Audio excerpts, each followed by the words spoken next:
Hey, third graders, we are going to do lesson 6 today in our math journal. This is page 257. You'll notice the puzzle penguin is on the previous page, page 257. And we've been talking about fractions, right? How we take a whole and we break it into equal parts. And each of those parts is called a unit fraction. And they also can be named. So we're going to use that information with what we've learned, and we're going to kind of transfer that information by learning a little bit about length. Now, you know that we could measure things in lots of different ways. Okay, what if I decide to measure the length, how long something is, using my pencil? Okay, the problem with that is that my pencil might be that long, but your pencil, right? We'll look at those two just about the same. You might have a pencil that's like this long, right? Shorter. So we have to find something that is equal that we can measure with. And in the United States, we measure with a ruler, okay? And it's measured in inches. That's a customary unit of measurement. So we're going to start to learn about measuring with rulers, okay, using inches. And we're going to measure to the nearest half inch, whole inch, quarter inch, and I'll talk more about that. If you don't have a ruler at your house, I'm going to provide you with a paper ruler that you can print and you can assemble yourself, all right? So let's take a peek here. Remember how we have a new vocabulary phrase here in the corner. It's called line segment, and you'll notice that it's highlighted here as well. Okay, and when we talk about the directions, I'll talk about that. But if you don't know what that vocabulary word means, remember at any time, you can go to the back of your journal. You can find the glossary, because we all know that a glossary is like a dictionary where it gives us the definition. Okay, and you can find that phrase line segment under the letter L. Okay, so here's what a line segment is. It's a part of a line. A segment is a part. Think about an orange. Oranges are in little tiny slices, right? Little pieces. We call those segments. So a part of the line is a line segment, and a line segment has two end points. So you'll notice that the points are on either end. Here's how it's different from a line. We've talked about this before. A line keeps going in both directions, so it has an arrow. But a line segment is a very defined part of a line. Okay, so remember, that glossary is in the back of your journal to help you. Okay, let's do some measuring, and we're going to draw some loops. You'll remember how we used loops on our number lines. We're going to do the same thing on our rulers. And I'm going to actually use a marker so that you can see it a little bit better. It's going to be a little bit darker. Do you see the line segment right here? It's purple. This one's green. This one's red. Okay, here's a purple one again. Okay, this is the segment, the part of the line that we're going to measure. Now, you've learned a lot about fractions. Okay, think about this. Here's one hole, two holes, three holes, and four holes. So think about that as four, right? Breadsticks, four pieces of licorice. Okay, instead of having one piece, we now have four whole pieces. But we're going to only measure to where that line segment ends. Okay, and we're going to loop the lengths and the fractions of the units to show the length of the line segment. So I want you to see here. Here's 0, here's 1, right? If I start at 0 and I loop the entire whole piece, right? I can see there's just one piece. I'm going to loop my second whole piece, and then my third whole piece.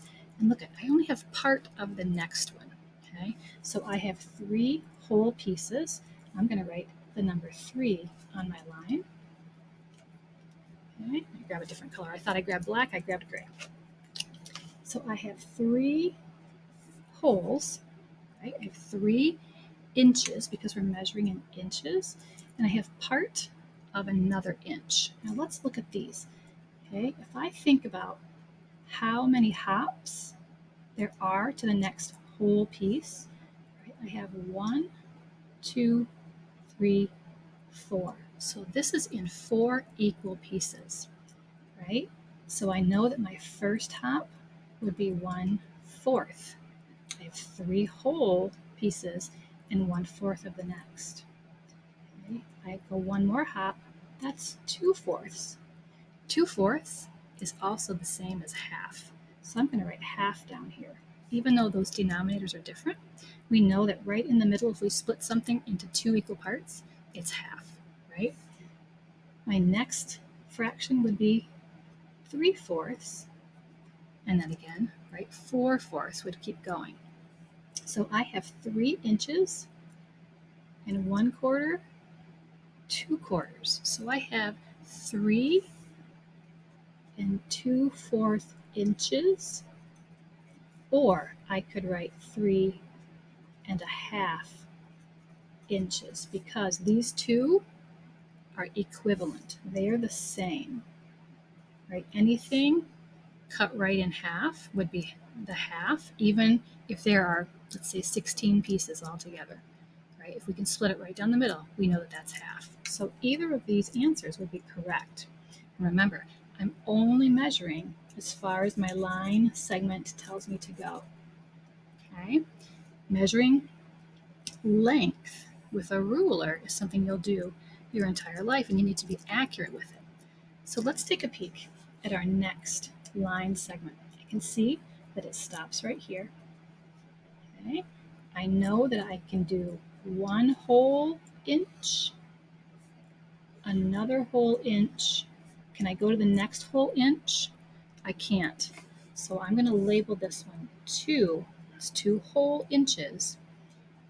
And then how many? 1, 2, 3 out of 4. So each of these inches is in 4 equal pieces. So this is 2 1/4, 2 2/4, 2 3/4, and that would be another whole. So I've gone 2 inches, 1, 2, 3. I've gone 3 out of the 4 that are left. Right? And I'm talking about how many inches.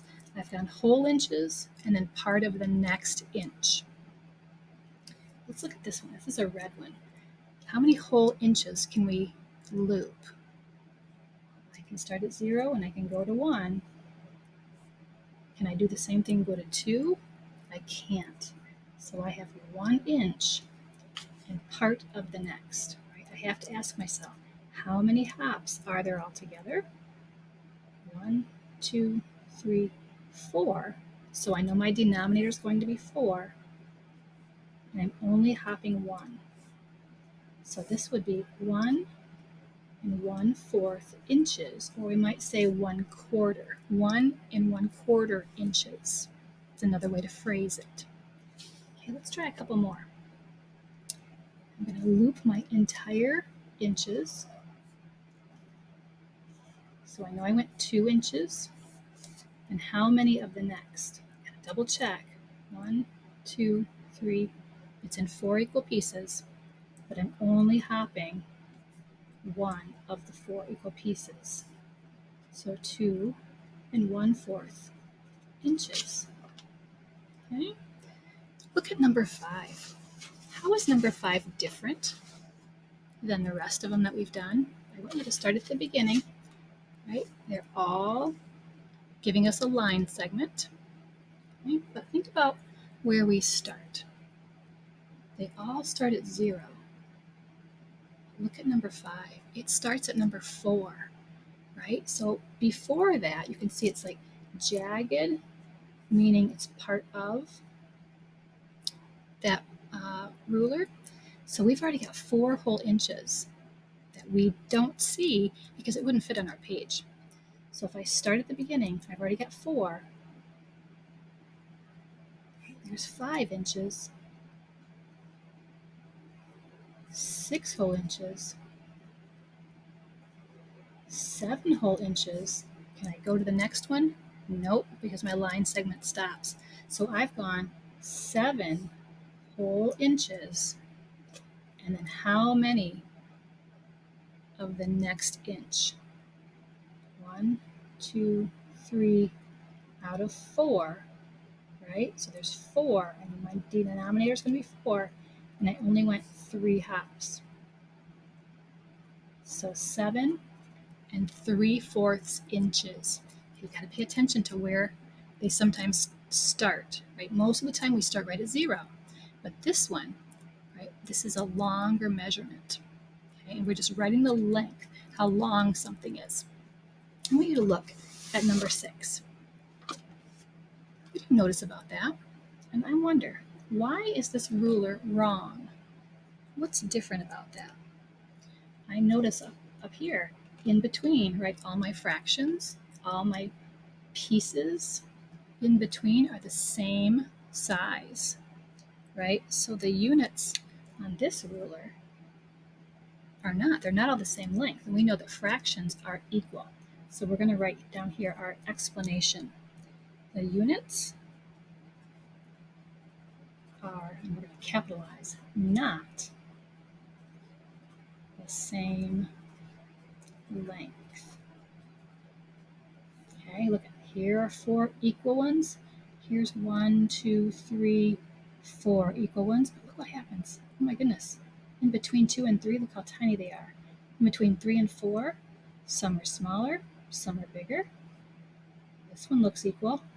This one's different again, right? So we know that on a ruler that every hop is equal, right? Because fractions are the same.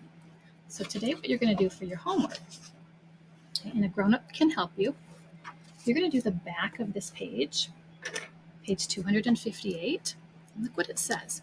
It gives you about how big an inch is. Okay, so if you don't have a ruler, you could use something else, a piece of paper, to kind of measure to see how long an inch is. And what you're going to do is you're going to estimate the length of each line segment. So here's a segment, right? So you're going to take a guess. I'm going to estimate. If I think that's an inch right there, right, and I measure maybe with my marker and I mark it and think, okay, that's an inch. How many inches is that? And maybe I think it's 5. I'm going to write 5 inches for my estimate. This is my prediction, okay? And it's okay if it's wrong. Then you're going to go in and actually measure it. If you have a ruler at your house, you can use the paper ruler I give you, okay? Or you can use something else, right, that shows you how big an inch is, and you can measure it with that. You're going to measure it to the nearest ½ inch. So when you're hopping by halves, which one are you going to get closest to? Okay. The next one down here, you're doing the same thing, but you're going to jump in 1/4 inches. Okay, so which 1/4 piece is it closest to? For 10, 11, and 12, you're going to draw a line segment. So you're going to measure 5 inches. You're going to give yourself a place to start. Use your ruler, whatever your measuring tool is, and mark a nice straight line. I'm going to measure one that's 4 1/2, one that's 4 3/4. All right.